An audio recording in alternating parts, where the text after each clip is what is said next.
Muy buenas. En la publicación de hoy abordaremos la concepción del hombre en el pensamiento de Baruch de Spinoza. Primero hablaremos de su visión sobre la naturaleza humana y posteriormente analizaremos la actualidad de su enfoque. Según Spinoza, el hombre no es una sustancia independiente, sino un modo dentro de la única sustancia, que es Dios o la naturaleza. En cuanto a mero modo, su existencia no es autónoma, sino que se define por su posición en una red de relaciones físicas, biológicas, sociales, culturales, que determinan su ser y su existencia. La existencia del hombre es interdependiente, por lo tanto, con otros modos, tanto humanos como no humanos, y su identidad no es fija ni sustancial, sino una continuidad funcional moldeada por los afectos y transformaciones que experimenta en su interacción con todos los modos que le envuelven. Como todos los seres, el hombre es conatus, es decir, un esfuerzo por perseverar en el ser. Sin embargo, a diferencia de otros entes, el hombre es conatus consciente. No solo busca conservar su ser, sino que también puede reflexionar críticamente sobre sus necesidades, comprender las de los otros, representarse el mundo y buscar medios para actuar con eficacia en el mundo. Esta capacidad de conocer su situación y de organización racional de sus medios y de su acción es lo que distingue a la existencia humana. No obstante, esta consciencia y el conocimiento del hombre en general no son absolutos, sino que dependen, en cuanto modo que es, de su posición en los órdenes en que está envuelto y del nivel de conocimiento que ha alcanzado en cada momento. Spinoza distingue tres niveles de conocimiento: la imaginación, la razón y la intuición, o conocimiento intuitivo de Dios. En la medida en que el hombre opera en el nivel de la imaginación, su conocimiento es inadecuado, confuso y sujeto a prejuicios y supersticiones. Cuando accede a la razón, comienza a entender las cosas a partir de sus causas necesarias. Finalmente, en el nivel de la intuición, alcanza una comprensión general de la realidad en su totalidad, viendo cómo todas las cosas se relacionan y encadenan en el contexto de los infinitos sistemas o subsistemas de que consta Dios o la naturaleza. El uso mayor o menor de la razón y el dominio de las pasiones propias está vinculado a estos niveles de conocimiento.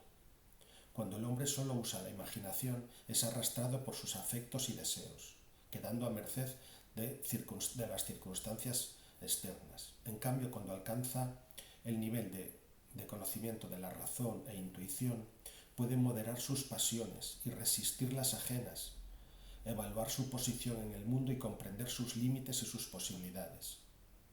Desde esta perspectiva, el hombre ya no es esclavo de lo que le afecta desde dentro y desde afuera, sino que puede actuar de manera relativamente autónoma, separándose críticamente de las determinaciones que le envuelven. Sin embargo, la razón humana no es una razón pura e incondicionada. Es una razón e intuición encarnada siempre, vinculada a un cuerpo y a un contexto social e histórico determinado. Esto implica que el conocimiento humano nunca es absoluto, sino que se desarrolla siempre de manera más o menos progresiva dentro de las condiciones histórico-culturales que afectan al ser humano. Dios o la naturaleza se manifiestan a través de infinitos órdenes de cosas y legalidades, cuya complejidad es potencialmente infinita.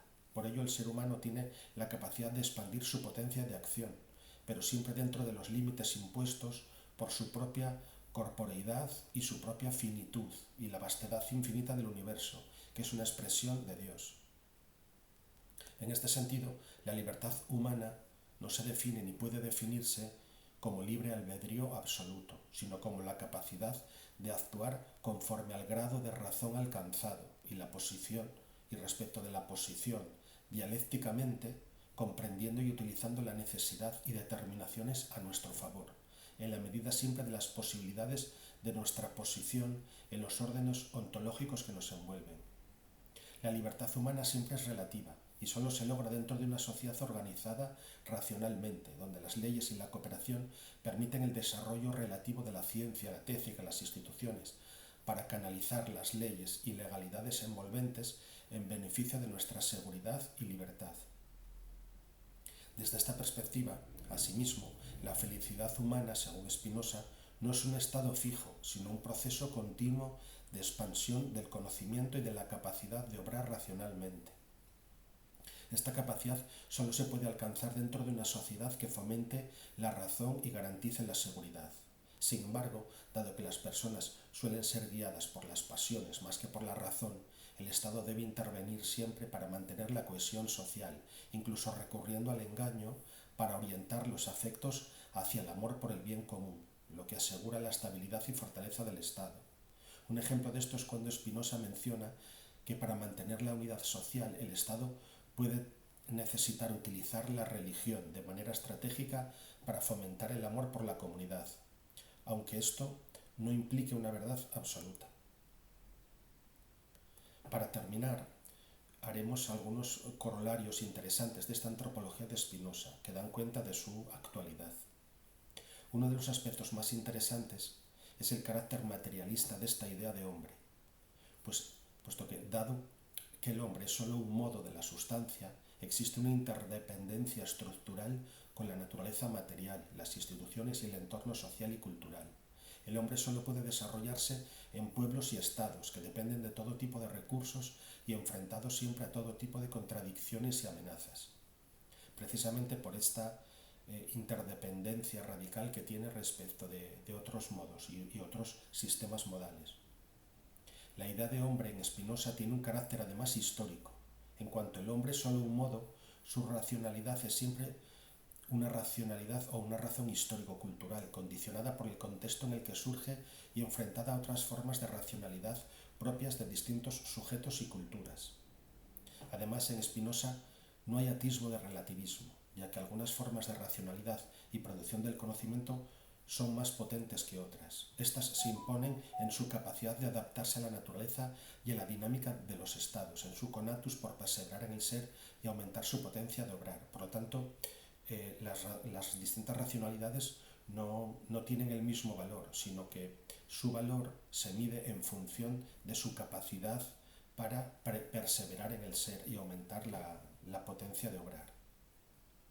Desde esta perspectiva, la libertad es siempre una libertad dialéctica, apagógica, antes grupal que individual, que se mide por la capacidad de los grupos de enfrentarse a otros y crear las condiciones para seguir actuando, aumentando su potencia de obrar por medio del uso de la razón histórico-cultural. Es verdad que Spinoza dice que nada es más útil a un hombre que otro hombre, y que dos hombres que usan la razón acabarán entendiéndose, pero también dice que los hombres no suelen usar la razón y que esta está siempre enclavada en un cuerpo y está en función de su posición histórico-cultural.